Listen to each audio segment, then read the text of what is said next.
The Coonhound Collective podcast is brought to you by CZ Welding and Custom Dog Boxes. Dog boxes built by hunters for hunters. Check these guys out today. This is your host, Jason Snellgrove, and I will be your guide as we journey down the road to pleasure hunt or hitting the long trail to those great comp hunts. This is the Coonhound Collective podcast.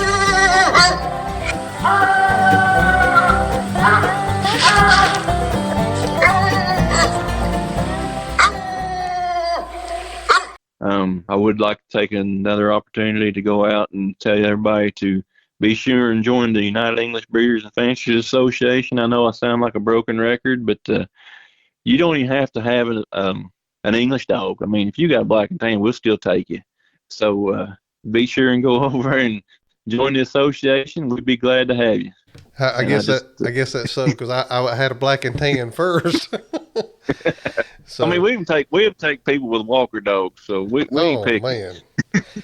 Man, you went deep right there. Welcome to the Coonhound Collective podcast today. Today I have the pleasure of speaking with Mr. Perry Fraze. Perry, how's it going today? Oh, pretty good. How you doing, bud? Oh man, I can't complain. Pretty good day here. We've talked a few times about getting together and getting this done, and I appreciate you taking the time this afternoon to get on here and get this done. And I'm excited to talk with you this evening and get some information out there about the English Breed Association and find out a little bit more about you. So why don't we start off with you and tell us a little bit about yourself, where you're from, that kind of thing.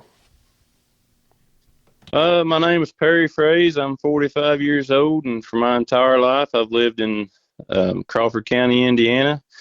A lot of people hear about excuse me. A lot of people hear about Indiana, and they think that's great coon hunting. Well, for the most part, that's true if you go about an hour north, but down here in Crawford County, it's not the case. So I didn't hit that lottery by having good coon hunting. I'm sitting down here in probably the worst coon hunting in the state. So. Well, I definitely understand that. I lived over in Illinois for about a year right off the Wabash River there, and it was pretty good coon hunting, and I live in the Ozark Mountains now, and it's not so good coon hunting, so I definitely can relate there. Obviously, yeah. we mentioned English dogs. How did you kind of get into hunting, and have you always hunted English dogs? Well, my dad, he worked with a guy named Raby Smith, and Dad, he always coon hunted as well. Actually, he didn't work with Raby Smith. Let me back up here a little bit. My dad, he worked with Raby Smith's son-in-law, and I don't know if anybody's familiar with Raby Smith, but he owned Smith's Hillbilly Mac. And Hillbilly Mac was, he was a big-time PKC winner back in the day. And his son-in-law and Raby, they bred about every dog thing there was going to him. I had a lot of mixed up dogs. They're half Walker, half English, half Walker, half Blue Tick. And we lived back in the woods, and I didn't have any money. Dad, we didn't have a whole lot of extra money. So what we'd do is we'd end up getting several of those pups out of the litter, and I'd take them out in the woods. And I was only like 5, 6, 7 years old. I'd take them out in the woods every day and just walk them around. And then once we got them raised up where they were doing a little something, treeing or whatever, they'd come get them all, and then I'd get a keep one. So that's kind of how I got into coon hunting. I never really had a registered dog that was purebred. Everything I had was kind of mixed up. And then when I got to be about 16, I got with my driver's license. I went down and joined the Coon Hunters Club here in Crawford County. And I drew out with a gentleman by the name of Donnie Whitaker at a club hunt, and he had a dog by the name of Grand Night Champion, Blue River Easy Elmo. And let me tell you, Elmo was out of Gale Flowers' wildfire dog. And at 6 months old, he was just putting it on everything around here. And he's probably one of the better dogs I'd ever been with. And I decided right then and there I had to have me an English dog. And after that, I got to looking around. And Donnie had a couple pups over out of Wildfire and Gerald Gabbard's Jimmy Jean dog. And I ended up getting one of those dogs, and I was hunting her, and she was doing pretty good at about 8 or 9 months old. And I turned loose a coon, and it ran across our horse pasture and got over in the fence row, and it ran up a tree. Well, I turned that dog loose, and she went over there and started treeing on it, and she jacked the tree a little bit. And I got over there, and I was looking at the coon. I was going to knock it out to that pup, and she jumped up, and when she come down, I heard her squall, and I looked down, and she took off running past me and had something sticking out of her hind end, and I reached down there and grabbed it, and there was a dead stick where the horses in the horse pasture had nipped the top of that tree off. And when she come down, it run right up her hind end, and she didn't live very long. I guess it messed her up inside. I pulled it out, not knowing any better, pulled it out, and I guess she had a lot of internal bleeding, and she didn't last very long.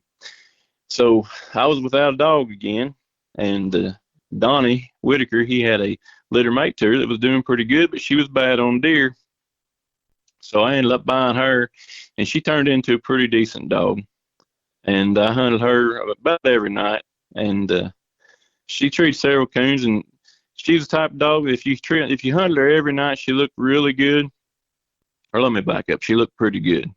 And if you laid her up one night, she was wild as a buck deer. She's just real high strung. You had to hunt her all the time.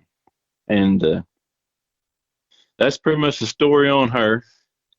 And then when I turned 18, my dad, we were kind of looking at the PKC side of things, and everybody back then was wanting a super steak pup. Well, we couldn't afford one.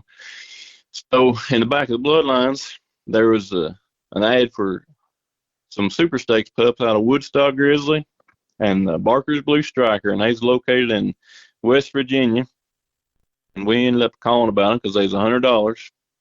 And a gentleman by the name of Jamie Estep, I'm sure some of y'all know them, had placed an ad in the bloodlines with these pups. So my dad, he decided he was going to have one. So we drove down there and met them, and they took us over to Mr. Barker's house. He's the one who had the female. And Dad picked his pup out, and I was sitting there watching them. And there was a little run of the litter. The only red tick that I seen, there was mostly blue or black and white, red and white, but there was this one little red tick come up, and he was the run of the litter. And I was sitting there watching him, and my dad looked at me. He said, "You gonna get you one?" I said, "Well, shoot, I ain't got the money." He said, "Well, heck," he said, "your birthday's coming up." He said, "Just pick you one out." So I picked him out and brought him home, and named him Indian Ridge Kodiak. He was probably the best dog I had for a long time. When he barked, he had a big old booming mouth. Pretty good tree dog, but he didn't say a whole lot on the track. If he said about 3 or 4 barks on the track, he was treed. And I was hunting him by himself when he was about 6 or 7 months old. He was what kind of introduced me to the deep and lonely type hounds. Before I had him, I'd always go hunting with my buddies, and we'd always have all of our dogs be packed up on the same tree. Well, when I got him, we started hunting together. Well, we'd go to their old dogs. They'd all be together, and they'd start poking fun and be like, "Well, where's old Kodiak at?" And I was like, "Man, I don't know." Well, as soon as we get them dogs off the tree, you could listen. And he was about twice as far the other way by himself. So then I started hunting by myself. It wasn't all that fun, but them old boys, they got tired of walking to their dogs and having to turn around and walk to my dogs. So I just started hunting by myself. And then I went to college. I was kind of a fish out of water at college. I went to Vincennes University, and I hated being up there in town the whole time. I remember one day I was walking to class, and I seen this beat-up Ford Ranger going down the road and had dog box in it. So I thought, man, I got to get a hold of that guy, because he had Autumn Oak stickers all over his dog box. So I knew he was a coon hunter. So I chased him down. I was running down the sidewalk hollering, and he heard me and stopped. And it's a gentleman by the name of Kenny Harrison, and he lives up around Richmond area, Greensburg, I believe is the name of the town he lives in. And I got talking to him, and he worked for a farmer up there. And that farmer let him take his dog up there and keep it in his kennel. And he had a walker dog, pretty nice walker dog named Bo at the time. So we went after class that day, and we went up and talked to that farmer and asked him if it'd be all right if I kept my dog up there. And he said, "Yeah, it'd be fine." So next weekend, I went home and got Kodiak, and we ended up every night after school, we'd get out of class and we'd go coon hunting. And that's, back then there was a fur shed down the road, and it's called Blue Bomb's Little Red Fur Shed.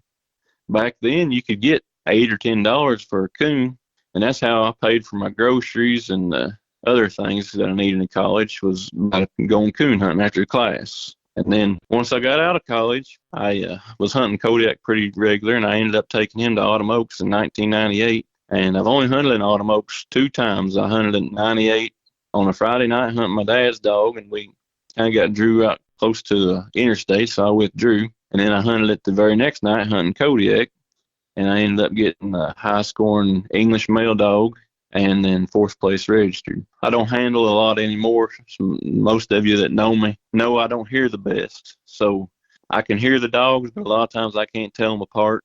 I got a voice, I guess I don't hear voice tones really good. You know, like me and you sitting here talking, my brain can kind of put together what you said in your sentence and make sense of it. But you got two dogs out there that sound remotely the same, then I'm kind of handicapped. So it's got to be a real special dog for me to be able to handle it. But anyway, Kodiak was a pretty good dog, so I decided I was going to raise me a litter of pups. Well, that's when I decided that if you have a male dog and you want to raise a litter of pups, you got to convince everybody that your male dog is better than everybody else's. And I didn't have anybody that was willing to breed to my dog. So I did breed him one time to my wildfire female, and those pups turned out pretty good, but it just wasn't quite what I was wanting. She was real high strung and real mouthy. And Kodiak, he was kind of tight and, you know, kind of mellow. So I thought, well, if I mix them two together, I'll get something in the middle. And I decided that I didn't know anything about dog breeding because half the pups took after her and half the pups took after him. And, you know, I was just a 19-year-old kid at the time. I thought, you know, if you mix a silent dog with a dog that's mouthy, you get something in the middle. Well, that's not quite the case. But now you live and you learn. So anyway, I kept Kodiak for several years, and he got some age on him, and I ended up getting married. And that's another story. I had Kodiak and my wife. She'd go hunting with me, and on the way out of the woods, she'd be holding my hand because she didn't have very good light, so I'd kind of help her out of the woods. And my dog, he'd get between us. Well, he'd start pushing her out of the way. And she told me on several occasions, she said, I don't think your dog really likes me. And I joke with her nowadays. We've been married about 22 years, and I joke with her nowadays. I always tell her, I said, yeah, I should have listened to that old dog. He knew what he was talking about. But no, I've been blessed. I got a pretty good wife, 3 beautiful girls. But anyway, back to the dogs. I realized that if I was going to raise pups, females is what I needed to get. So I started looking for a good bred female that was doing something. That's when I come across Indian Ridge Cindy. We bought her. She had a win or two on her, I believe. But when we got her, well, let me back up just a little bit. She was on the UKC form back whenever it was hot and heavy. It's kind of slowed down a little bit now, but they had an English female. She was out of Cridlin's Red Swamp Rat, owned by Jim Cridlin, and then Carter Long's Hard Knocking Tammy female. And everybody knows that Carter Long's got a long line of reproducing females. So I was really interested. I didn't have a whole lot of money, so I talked to Dad, and I couldn't get off work to go get her. So Dad, he was going to go get her, and he was going to loan me the money. And then the more he thought about it, he said, well, shoot, I'll just go in Havers with you. So we called about her, and the guy told us, he said, man, she just sold. So unbeknownst to me, a gentleman by the name of Harold Norton down in Mississippi bought her. And he kept her about a week, maybe 2 weeks. I can't remember. And heck, she was back on the internet for sale again. So I ended up calling him up, and Dad, he took off, went down there and got her. And the day I brought her home, she come in heat. And I thought, well, shoot, here I bought this dog. Give more money than I ever give for a dog.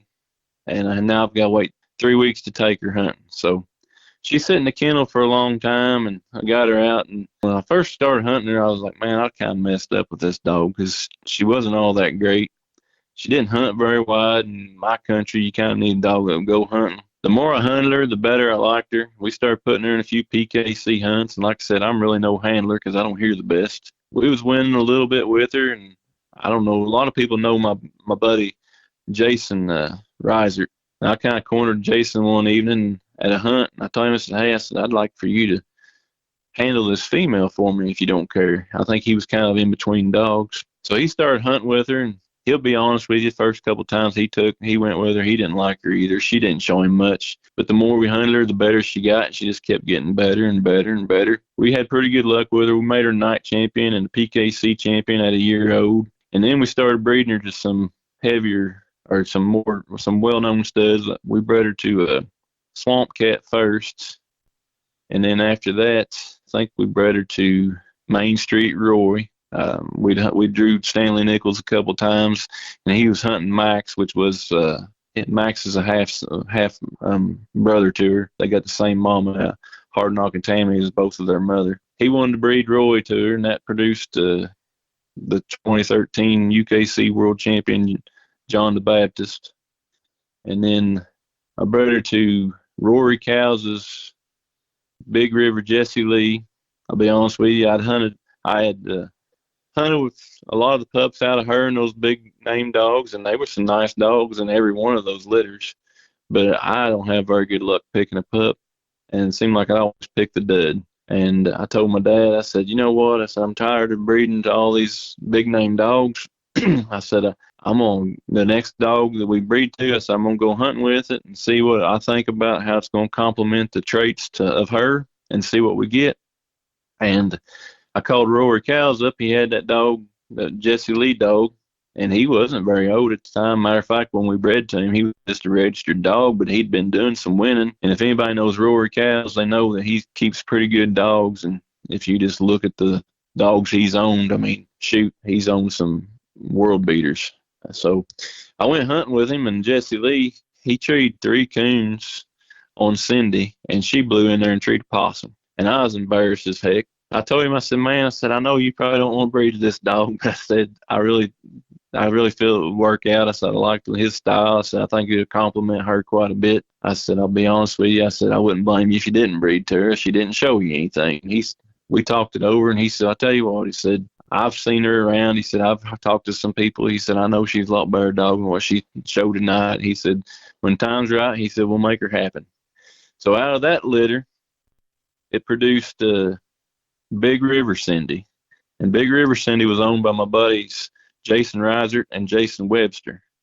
I don't know if anybody's ever heard of Big River Cindy, but she's placed at English Days several times, Plot Days several times. I think she placed at Redbone Days several times. She was a pretty nice dog. I mean, she didn't walk on water. She had her faults too, but that dog, she died at a very young age. It's a shame because I'd love to see what she would have reproduced. She was bred one time to Jeff Hurt's Powerhouse Buck dog, and she produced Blue River Bill. And I'm not sure if you haven't heard of Blue River Bill and you're in the English Association or hunt English dogs, and you need to take notice because Blue River Bill is the real deal.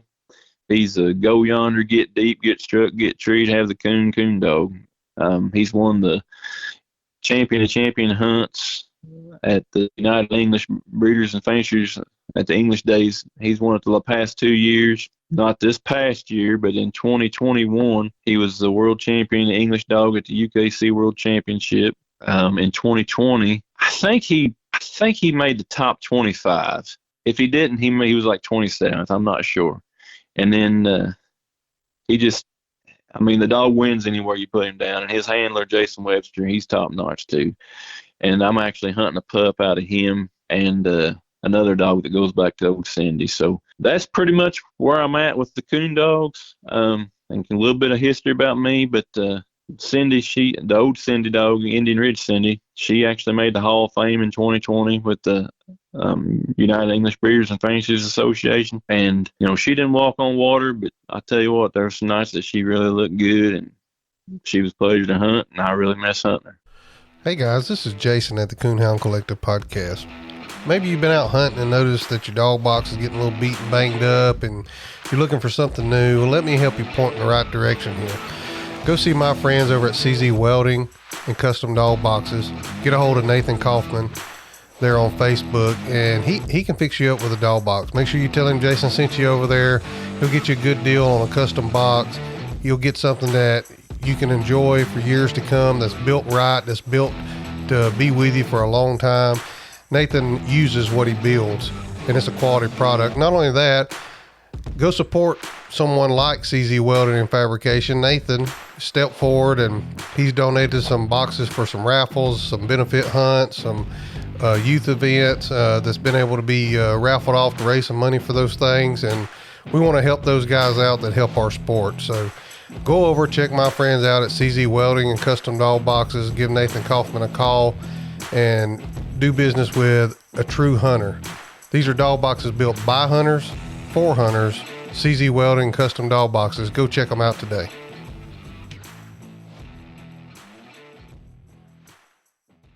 Yeah, and when they look good, they look good, and then like the night she treated the possum, it just sometimes that happens. So Hey, what? more than I don't, more than I could be. Yeah.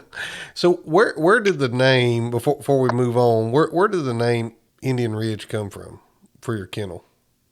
Well, when I was a kid, I lived on or my grandma lived on Indian Ridge Road, and then my dad and mom, when I was in college, they ended up buying my grandma. She moved in with my uncle, and her place came up for sale, so they ended up buying her place, and that's just where we lived was on Indian Ridge Road, so that's why we named our kennel Indian Ridge Kennels. Okay, I didn't know if there was some other meaning behind it. I had seen it, and I had meant to ask you about that before, and I always, sometimes they've been carried on from generation to generation, and sometimes there's other No, reasons. But no, there's no. Well, I'll be second generation. My dad started it because he's the one that bought the place on Indian Ridge Road, and he started naming his dogs Indian Ridge. And at the time, I was living at home, so I called my dogs Indian Ridge, and that's just where it come from. okay, so have you predominantly always hunted UKC? I know you mentioned a little bit about some PKC. Did you really get involved in that, or have you just been hunting UKC for the most part? Well, I mean, I'm pretty much a UKC hunter. I don't have anything against PKC. When we first got Cindy, we really hunted a lot of PKC. That year, I'm trying to think what year it was. I think it's in '05 because Cindy was born in '03. I believe '05 we made a big push, or it might have been '04. But anyway, we were eighth in the state. We ended up getting a ticket to the Nationals, and then she come in heat, so we couldn't go. Um, and then we was 11th in the English breed in the nation at that year. And then I don't know, for one reason or another, we started focusing on making her a grand night.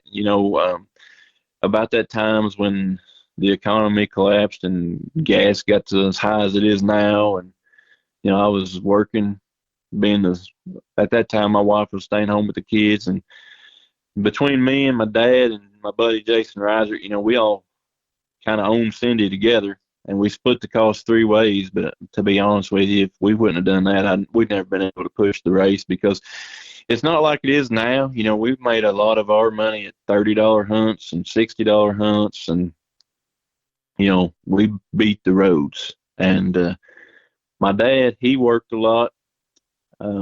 Jason, he works a lot too. But my job was Monday through Thursday. I'd get her ready and do the training, and then Friday and Saturday, my dad and Jason, they would go to the hunts, and then Jason would be so tired from working that my dad, he would stay at the club and get a nap or something, and then when the hunt was over, they'd come back, and Dad would drive. But it was a three-man band. We split the cost across the board, and at the time I was, the sole breadwinner of the house, and if we got tired at times, my wife would be like, "You're going to a coon hunt?" So I just kind of got away from it. I started having kids and got away from it. I don't have anything against it. I may be back one day, but right now I like the UKC's rules a little better, and I don't have nothing against PKC. I just haven't hunted one for a long time. Yeah. Well, one of the things that you said there that has become a reoccurring theme that I hear from a lot of people um, was the support around you with your dad and Jason there, and it really takes a team of guys when you make your mind up that. I mean, even nowadays, I mean, we can be to a lot of hunts, within a month, pretty close to my house here anyway, especially PKC hunts and UKC. And when you really start to push a dog, it really takes a group of guys to kind of come together and help for the most part, I would say. And I know that's an important part of a lot of people's kennels and their plans, and sound like it was with y'all too. Oh yeah, we've been very fortunate. We got a group of guys here, and I'll be honest with you. The main reason people have heard of Indian Ridge is not because of me. it's because a lot you just said is my dad started out, and then me, and then Jason Reiser, my good buddy Jason Webster. We all kind of hunt the same type of dog. I got a good buddy out in Kansas. We've been partners on dogs for several years now. His name's Adam Keller. And then I got a young man here that just kind of started in the last few years named Sean Hausler. He's probably one of the hardest hunters I've seen. He's slacked off a little bit. He found him a woman he kind of likes, so he's slacked off a little bit. But, once that calms down, I'm sure he'll get back into it. But, I've been very fortunate to have a tight group of guys. We're all buddies. We all look for the same type of dog. I'm sure I'm leaving somebody out. I'm good buddies with Rory Cows, and we call him up and talk to him about crosses, and he's kind of helped steer us. Told us, I crossed my Indian Ridge Cindy with Big River Jesse Lee, and Rory, he's just got a world of knowledge, and he can tell us, kind of what type of female will cross good on this dog, and what we should look for in breeding this female, and he's kind of helped us out. Definitely don't want to leave him out. We're just a big team, and if they're winning, I'm cheering. We got a good group of guys here, and I'll be honest with you, they deserve a lot more credit than I do. Yeah, well, like I said, that's become a reoccurring theme, and when you're trying to really push a line of dogs, whether they stay the name Indian Ridge or they change it to a little something different or whatever, either way, when it stays a line of dogs, it really takes a group of guys, and for me especially, somebody to lean on that has a little bit of knowledge when it comes to breeding and either picking the right male dog and right line of dogs that will cross well, because that's like a whole nother puzzle piece there for me to try to put together. Yeah. Well, Cindy, when she died, she was number one on the current reproducers list. It's kind of funny because none of the pups that were titled were owned by me. So those were pups that were getting titled were stuff that everybody else was titling, not me, because everyone I picked, I didn't have very good luck picking a pup, I guess, or I don't pick the wrong ones. But after her, I ended up just taking whatever was left, and I've had a lot better luck. Yeah, well, don't feel like the Lone Ranger. I've done the same thing. I don't do too good at picking pups. I usually, if I have a litter of pups, I try to keep a couple. That way I have a little bit better chance to end up with something that will at least do something out of it. My buddy, Sean Hauser, I mentioned him a while ago. He started out with, I gave him a pup because he wanted to get into coon hunting, and that dog was just awesome until he ended up getting blasto, and he's kind of set him back quite a bit. But every pup he's touched, pretty much every pup he's picked out has turned into a good dog. So when I got a pup out of a Blue River Bill and Clayton Brown's Big River Missy dog, I ended up having him pick the pup, and it worked because the little dog's doing pretty good. So I got big plans for her. Yeah, well, it definitely takes good friends like that. One of the things I wanted to talk about, and we're going to talk about the English Association here in a few minutes, but how I become to know you was through YouTube. A lot of people know I have a YouTube channel, and I was really active on it, putting videos on. But since doing the podcast, that's kind of took away from that time of editing, and I'm sure you can relate to the time that's put into some editing and putting things together and getting material ready to put out. But that's how I become to know about you, is through YouTube. You have a YouTube channel. Tell us a little bit about your YouTube channel, because you have a variety of things on there, and kind of how that come about. Well, I got a YouTube channel, and the name of my YouTube channel is Perry Fraze Outdoors, and basically it's just whatever I'm doing at the time. Of course, there's some coon hunting videos on there. I make Osage self bows. I actually took a deer with an Osage self bow that I made a few years ago. Pretty nice 9-pointer. There's some bow making videos on there, and I'm not one to really give direction, tell you how to do it, but there's some bow videos on there and some tips and tricks that I've learned along the way. Buddy mine, he's a big catfisherman. He took me catfishing and I caught a big, I don't know, he said it was probably 50-pound flathead catfish. There's a video with that on there. Just anything outdoors. I like to tinker around and try new things. I like to trap. Sometimes I might do a trapping video.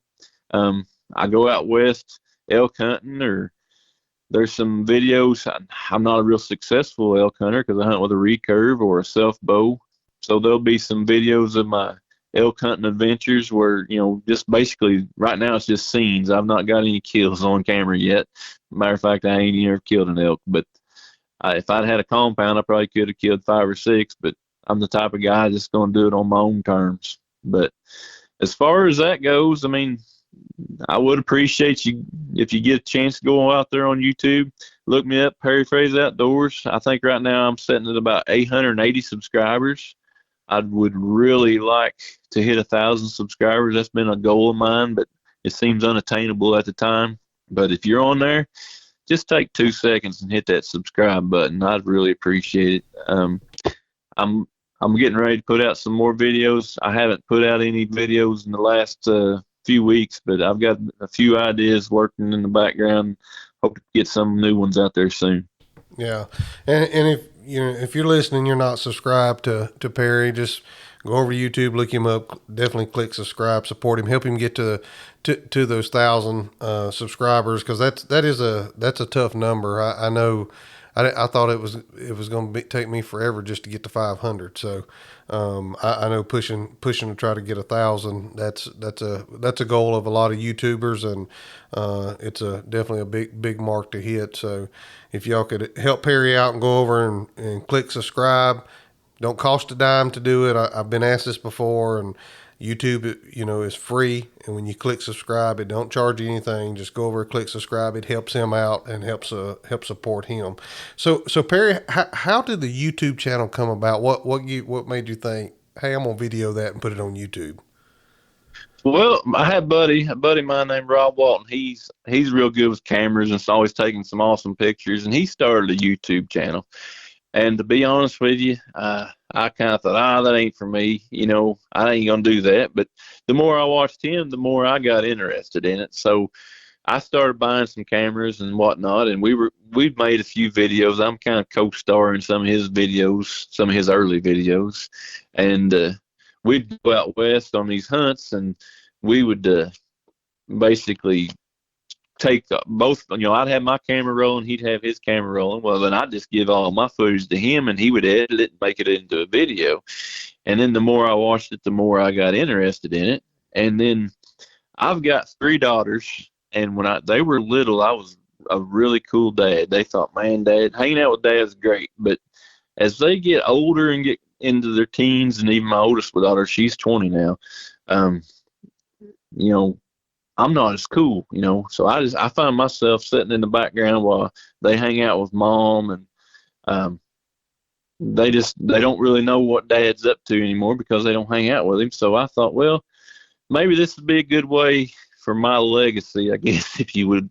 I mean, to possibly leave something for my kids and grandkids. Heaven forbid something ever happened to me. Maybe in years to come, they'll pull this up and they'll be like, hey, that's my grandpa, or that's my dad doing that. And maybe it'll spark some interest. My daughters, they don't really care about coon hunting, but they've all been. But maybe in some way, shape, or form, it's something to leave something for the future generations to remember me by, I guess. Yeah, and I can definitely relate to that. My oldest granddaughter has been in 1 or 2 of my YouTube videos that I've put out, and I tell you where it really hit home with me was, she's just turned 6, and I guess it was 2 years ago. She was 4. She'd get her mom's phone or her Grammy's phone, and they watch YouTube videos, which, I watch YouTube videos, and they watch YouTube videos about cartoons or whatever they're watching, and things are recommended to you on that YouTube channel. And back then my wife was subscribed to my channel, so my channel, if I put a video out, it would be popped up recommended. And she was in the bedroom, and she come running out, and she said, "Granddad, this is you." And it was a thumbnail of me of a YouTube video that I had just put out. And I thought, one day when I'm gone, whenever that is, and that'd be something that she can look back on, or she'd be able to tell her kids about one day. And that's when it really hit home for me of why I, before I started doing the podcast, why I really enjoyed putting the YouTube videos out. Yeah, yeah. I need to get a lot better. I'm very elementary in all my. I'm kind of self-taught. Of course, my buddy, he showed me a lot. But he's kind of new at it too. He actually, he don't know a lot, but he probably knows more than I do. You know what I'm saying? So he had a couple young teenage boys help him, and he's pretty sharp anyway. So he got me started, and I'm grateful for it. Yeah.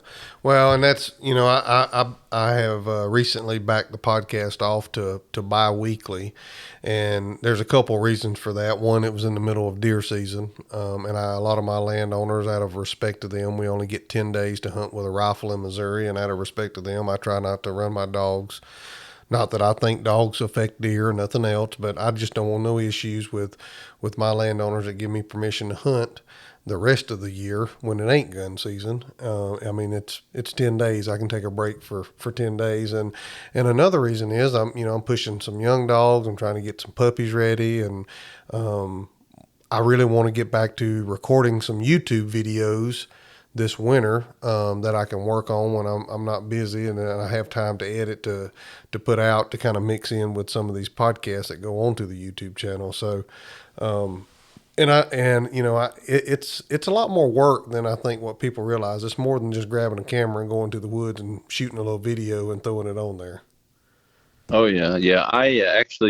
I'm pretty goal oriented, and every year I try to come up with a goal that I want to try to do. And first, I was just going to have a YouTube channel, and then I started talking to people, and they said, "Hey, if you're going to make a go at this, you need to be consistent."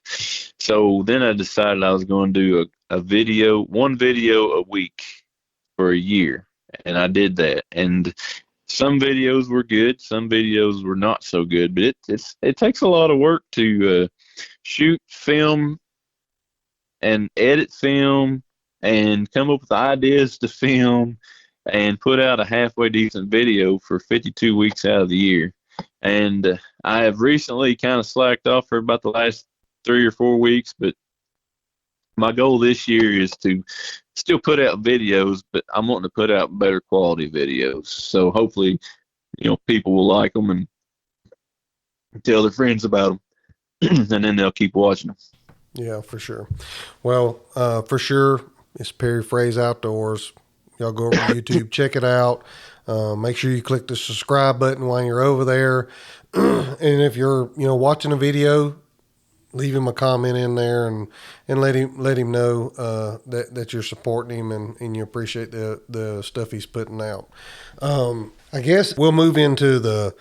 I did go ahead on something that you was talking about just a second ago. You said that you, out of respect for your landowners, that you haven't been hunting coon dogs on that property during deer season, and that's something that a lot of people I think need to know. A lot of these coon hunters out here, including myself, we're deer hunters too, and you hear all the time about coon hunters versus deer hunters, and really we're the same people. What you said about not hunting your dogs during deer season, I mean, that happens all the time around here. I do it. My buddies do it. Just out of respect for you guys that are deer hunting, I try to hunt where I know there's not somebody deer hunting. I realize you can't always do that, but we're all on the same team here. We're all sportsmen. I support the deer hunters, and I hope they would, in return, would support the hound hunters. So just something to think about. Yeah, and I'm the same way. I mean, I went out and deer hunted. I ain't killed no deer, but I went out and sat in a stand. How about that? And my daughter, she's 14. She'll be 15 this next year, and she's killed a little buck and a doe this year. And She enjoys it, and I try to, you know, our kill season. They started an early kill season this year, so that really kind of relaxed the anticipation of getting out there and killing coons, because our kill season used to come in on the same day of opening gun season for deer. And so, I'd want to go out and hunt. And I do have places that I could go hunt, but that, they don't care one way or the other. But, like I said, there's certain places that, I know people don't want dogs on, and whether they agree or don't agree. But in the end, like you said, we're all on the same team. And if the anti-hunters come after us hound hunters, they're going to come after the deer hunters next. So we definitely need to stick together as a team, and don't just throw the baby out with the bathwater. Kind of educate yourself if you don't know about hound hunting out there. Ask somebody.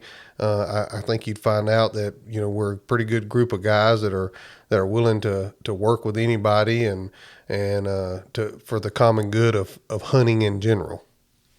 Yes, sir. So we one of the reasons, other than all the stuff that we've already talked about, but one of the other reasons we wanted to get together and talk is I hunt English dogs, as most people know, and I am a member of the English Association, and y'all are trying to grow that association, and it's important that we as hound hunters don't look at that and go, oh, that's just another association to join. There's more reasons behind it that, they can get involved and help us in different areas, just like supporting your local club. But we wanted to talk about some of the stuff the English Association is doing, some of the races that you got going on, and some of the stuff y'all do monthly and throughout the year. So I'm going to just let you have the floor, Perry, and you just take off with it and kind of explain some of it. I have a podcast that's going to release this Thursday, and Jared Washburn touched on it, but he kind of left that open for you to kind of explain, because he said you could explain it better. Are you tired of whipping, scolding, and shocking to make them get alone? Is your buddy tired of helping you set your dog up for correction night after night? Do you really want your dog to be alone because you forced him to be? Or would you rather him be alone because he wants to be? Grand Night Champion Small Town Lone Survivor is the product of over 25 years of strong natural-born independent traits. This bold trait has been passed down from generation to generation and is showing up in loner offspring today. Loner is a direct son of Hall of Fame Grand Night Champion Cabin Creek Rowdy and Grand Night Champion Lonesome Dove Lori. Loner has a booming mouth that is talked about in every cast he has been in, including the 2021 World Hunt Finals. Loner is a no-reverse, ball-mouth open trailer who ends it plussed up with a huge dying locate and steady chop. Loner loves getting split and is a stay-put gun-pressure tree dog. Loner's intelligence is also impressive. He knows over 12 voice and hand signal commands. Loner has a character that loves like Jesus, but he doesn't walk on water. If you're interested in breeding to Loner, contact Brett Stevens at Small Town English Kennels at 417-300-3777 or find him on Facebook.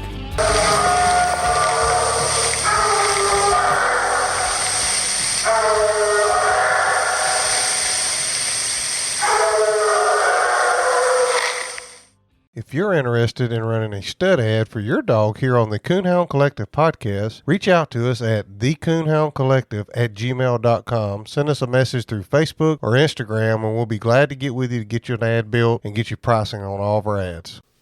Okay, well, I'll do my best.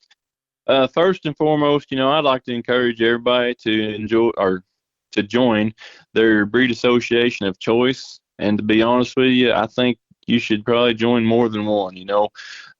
Most breed associations could use the support. I don't know about the rest of them, but I know the English Association could sure use all the funding that they could generate. And the three ways that we make money, or bring in money rather, we don't hardly make any, but to bring in money is through memberships. We bring in money at English days, and then we bring in money when people host sectionals. And if you've had a sectional, you realize that you don't send the United English Breeders and excuse me, you don't send the United English Breeders and Fanciers a very big check out of that. So first and foremost, if you haven't already, you need to go check out the new website. We've had a website for several years. It has recently been updated by our new web administrator. The previous administrator done a great job, but the new person has actually updated it quite a bit, and there's a ton of information on there. You can go to www.uebfa.org, and you can go through there and flip through the pages. You can look at the memberships. It shows who's a member. You can go to the Hall of Fame section, and it shows all the winners. We've got the Hall of Fame hunt males, Hall of Fame bench males, Hall of Fame hunt females, Hall of Fame bench females. And I believe we have pictures of every one of those dogs, with the exception of maybe just a couple. And then also we have a Lifetime Achievement Award winners, and we have pictures of them on there. Unfortunately, we are still missing a few of those pictures. Well, actually, we're missing quite a few of those pictures. So if you go to the website and you see that we're missing a picture of one of them, you can contact us. There's a contact page on there where you can email us. And if you wouldn't care to submit your photo of that individual, so we could put it on our website and people could admire it, you can send it right to us right there. Now, as Jason hit on there earlier, we're going to bring out a new program this year starting in January. Actually, it's going to start at the Grand American, and it's called the 5-Star Outstanding Coonhound, the 5-Star Outstanding English Coonhound race, and we're going to have a hunt format and a bench format. So for everybody that likes to hunt, they'll have that race, and for everybody that likes to show a dog on the bench, they'll have that race. And the 5 big hunts that we are using is the Grand American, the Winter Classic, English Days, Autumn Oaks, and the World Championship. Now, we were going to try to incorporate the TOC in there, the TOC, but unfortunately we wanted to do this for both the hunt and the bench side of things. And to my knowledge, there is no bench format at the TOC. So that's why we didn't include that. We use those 5 hunts. That's why it's named the 5-Star Outstanding English Coonhound Race. So basically you go to those big hunts, you win your cast or your class in the bench show. If you go to our website, right there on the front page, there's a section that says new for 2022. You can click on that. I think there's a one for the hunt section and for the bench show section.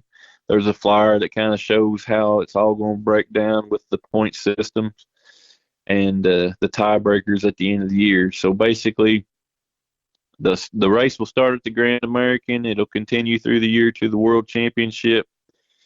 And then the following English Days in 2024, I guess, we will pass out the awards for the outstanding English Coonhound hunt winner and bench winner.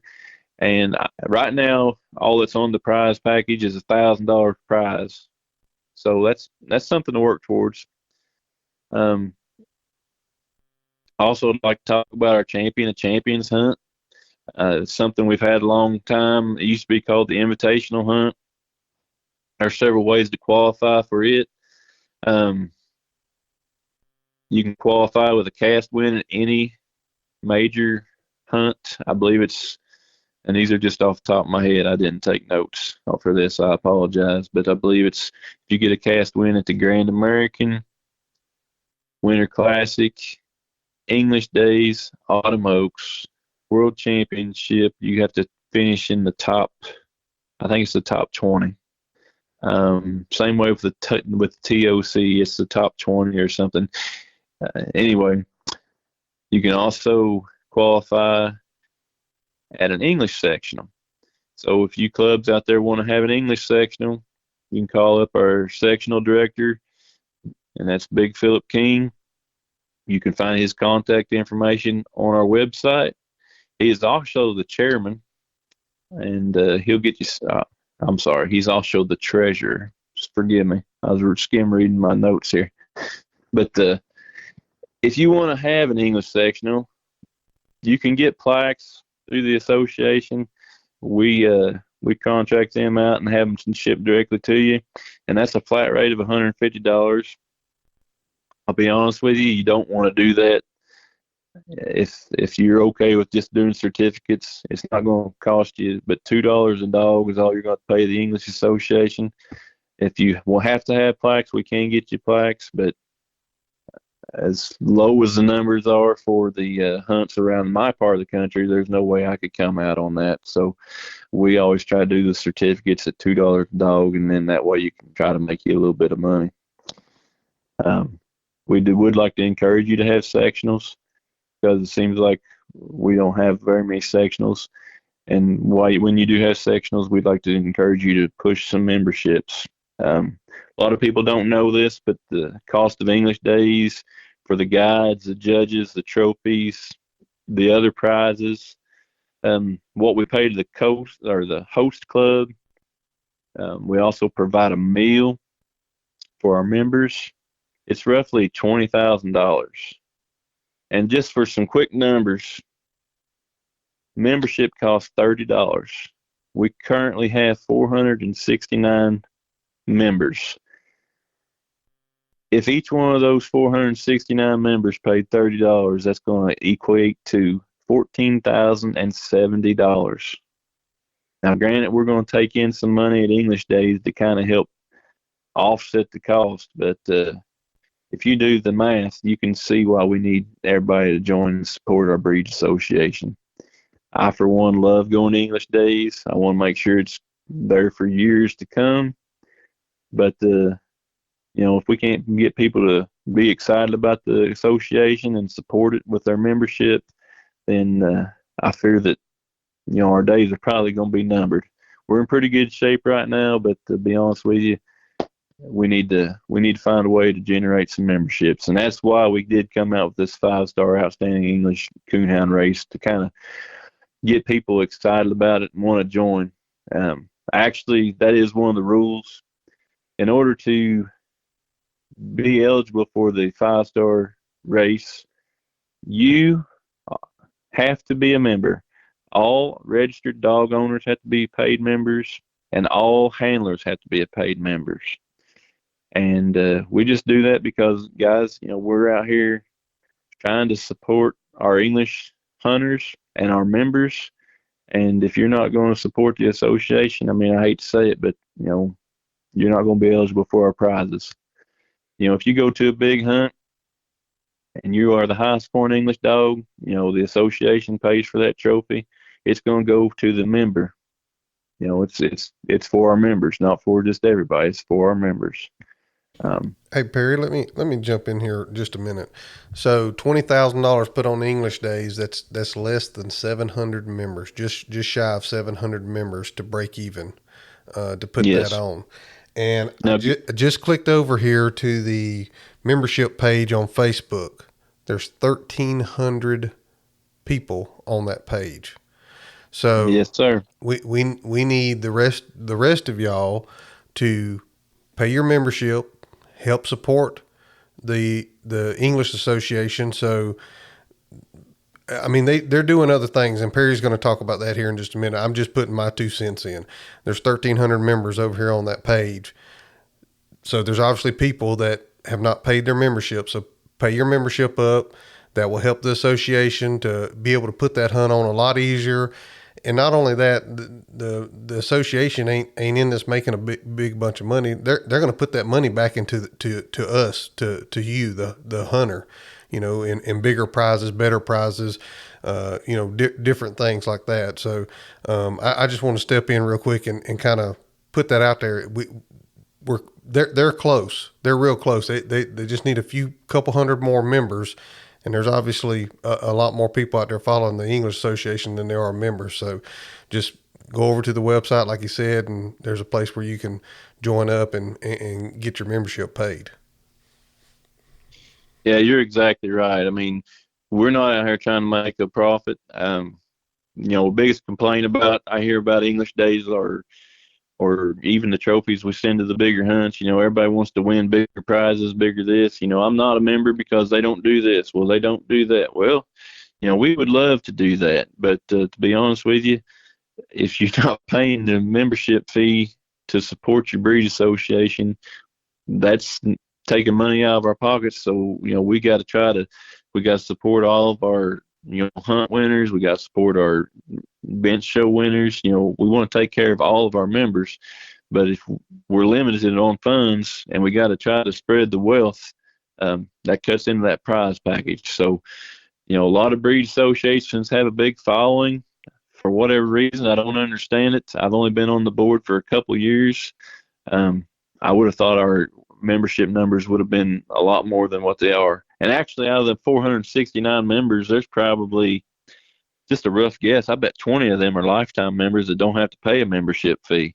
So, like Jason said, go to the website. There's a place on there to join. You can join right on the website by hitting the application, and you can pay PayPal or Cash App or even credit card. Or there's also a place, our membership chairman is Josh Green.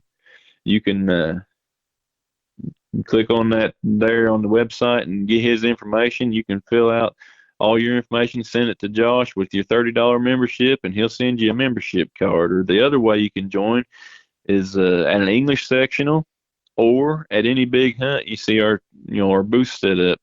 I know in the past we've kind of struggled getting somebody there, but we're really trying to improve that. There's several people within the association that are working their butts off to try to make this association better for you all, and we look forward to having you as members. Yeah, and go ahead, Perry, and talk about some of the stuff y'all been doing kind of monthly and the different things you're doing to try to raise money. And maybe there's somebody out there listening that you have a business or something where you can kind of get involved and get in contact with Perry or some of these guys and donate some stuff to help raffle off, to help raise money to cover some of these costs. Yeah, so on Facebook, I don't know if everybody has Facebook, but most generally, the vast majority of us do. So there is a Facebook page called the UEBFA membership page. And what we've been doing here lately, about once a month, we've been having a raffle. And we raffle off everything from lights to boots. We raffled off a thermal one time, tracking collars. We actually got a big bundle coming up here in December for a Christmas bundle, and we haven't advertised it yet. Well, actually, by the time this podcast comes out, it'll probably be advertised, but we're doing a big bundle where we're going to have a light, one of those briar coats, two rolled leather leads, and can't remember what the other part was, but anyway, it's a big bundle, and they're roughly $10 a chance. Usually they're about $30-40 chances available, but this time, since we're doing all that, we got to cover our costs. So there's going to be 100 chances in this one, and then the winner will get the whole bundle. But I would like to give a big shout out to everybody that's helped us. We've had a few things donated. I'm sure I'm going to miss your names because I'll be honest with you, I don't deal with that side of it a lot. But one of the ones that does stand out is Chris Girth and Briar Creek English Hunting Supply. Chris, he used to be on the board of directors, and he got busy with his business and had to step away. But he really helps us out with these raffles. We really appreciate it, but at the same time, we don't want to milk Chris dry with his business, with all his donations. So if there's anybody else that wants to step up and help out the English Association, we greatly appreciate it. We've got a real good partnership with Chris, and like I said, we appreciate everything they've done for us. But at the same time, we don't want to bleed him dry because he's been awful good to us.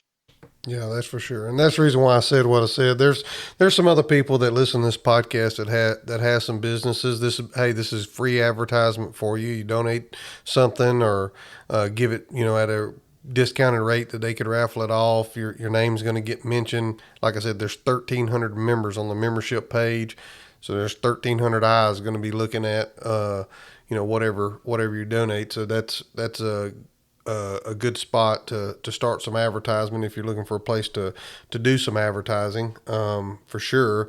And I know me personally, I try to search out those people that are hunters that have businesses, and I want to support people who support our way of life. Yes, sir.